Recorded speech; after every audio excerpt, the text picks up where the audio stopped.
यात्रा हो गई, हमने मीडिया अड्डा से आपके जिम्मेदार थे बात की और फिर वहाँ से हम किठौर गए। किठौर से हम मेरे ख्याल से हमने 3 बजे से 3:45-3:50 तक हमने वहाँ पर पैदल दौरा किया। फिर हमारे नुमान रोफिल साहब के घर में हम गए, वहाँ पर थोड़ा बहुत लंच का चाय का इंतज़ाम था, करके नमाज़ पढ़े और वहाँ दिल्ली आने के लिए जब हम इस पिलखुवा के पास जो टोल गेट है वहाँ पर हम पहुँचे, हमारे साथ 4 गाड़ियाँ थी। हमारी गाड़ी के सामने हाजी साहब की टाटा सफारी थी जो पीछे आपके, और हमारी गाड़ी के पीछे और 2 फॉर्च्यूनर थे। तो जैसा हम टोल गेट के करीब गाड़ी स्लो हो जाती है, बैरिकेड होता है, तो एक बड़ी धाम से आवाज़ आई। तो हम बोले क्या हुआ, फिर दूसरी आवाज़ आई। तो हमारे साथ जो गाड़ी में हमारे दोस्त गाड़ी चला रहे थे यामीन खान, बोले भाई हमला हो रहा, हमला हो रहा। तो हमारी गाड़ी से उन्होंने बड़ी क्विक थिंकिंग से इस गाड़ी को पुश किया, ये सफारी को, और वहाँ से निकले। फिर और एक आवाज़ आई, जब निकल रहे थे एक और आवाज़ आई। तो मेरे ख्याल से 3 से 4 राउंड की फायरिंग हुई। हमारी गाड़ी के लेफ्ट साइड के ऊपर 2 होल्स के निशान है, एक गोली शायद, और एक निशान है लेफ्ट साइड मडगार्ड के ऊपर। हम जब गाड़ी से आगे बढ़े तो हमारा, क्योंकि हमारी गाड़ी से उस गाड़ी को हमने पुश किया, मारा, राइट साइड का टायर पंक्चर हो गया। फिर एक वहाँ एक फ्लाईओवर है, वहाँ पर गाड़ी रोककर हम इस गाड़ी में बैठ गए और दिल्ली को आगे, क्योंकि हमको लगा कि रेकी कर रहे थे, फॉलो कर रहे थे हमको।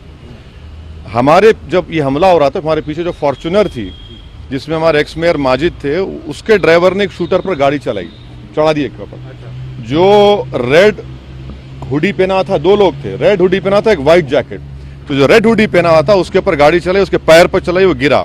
तो जो व्हाइट जैकेट पहना था वो उल्टा उन 2 फॉर्च्यूनर पर गोली चलाया।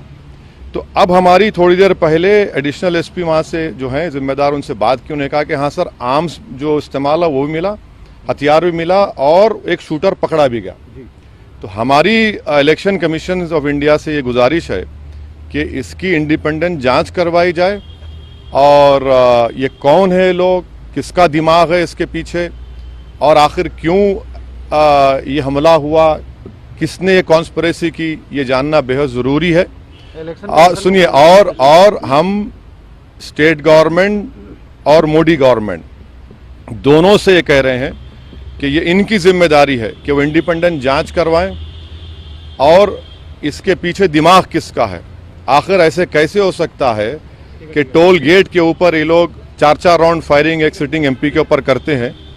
हम तो अल्हम्दुलिल्लाह कुछ नहीं हुआ, हमको खैरियत से हैं, मगर अल्लाह बचाना जब चाहता है तो कोई कुछ नहीं कर सकता। मगर आज ये हुआ है, अभी देखिए हम तो क्या उम्मीद करते हैं कि आपको क्या लगता है कौन हो सकते हैं आखिर? नहीं, मुझे देखिए हमको कई बार लोग धमकी देते हैं, कई बार बहुत सी बातें करते हैं। प्रयागराज में जो धर्म संसद हुआ वहाँ पर भी हम पर काफ़ी गालियाँ दी गई, और फिर आपके हमारे घर पर अभी हम कई मरतबा हमला हुआ। तो अब ये सरकार का काम है कि इंडिपेंडेंट जांच करवाएं और इसका सही तरीके इनको पकड़ा जाए। पार्लियामेंट अभी चल रहा है, पार्लियामेंट में भी ये क्वेश्चन उठाना चाहेंगे आप, बात करना चाहेंगे? जरूर, पार्लियामेंट है, स्पीकर साहब से मिलेंगे, स्पीकर साहब से बात करेंगे। हम इलेक्शन कमीशन को भी लेटर लिख रहे हैं, और सरकार जो स्टेट गवर्नमेंट और सेंट्रल गवर्नमेंट से भी करेंगे।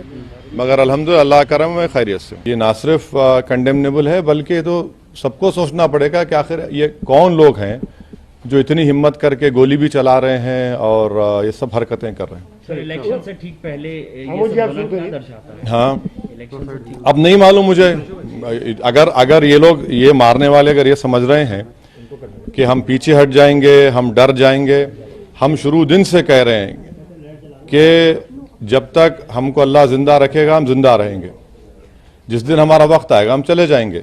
मगर इस तरह के बुज़दिली की हरकतों से, इस तरह से गोली चलाने से हमारे ना हौसले और हिम्मत में कमी आएगी, बल्कि इंशाल्लाह और हौसले हिम्मत बढ़ेगी। और हमारा मानना है कि जब अल्लाह बचाना चाहता है, मगर ये कौन ताकतें हैं और कैसे उत्तर प्रदेश में ये इस तरह की हरकत हो रही है, ये तो जनता को भी देखना है।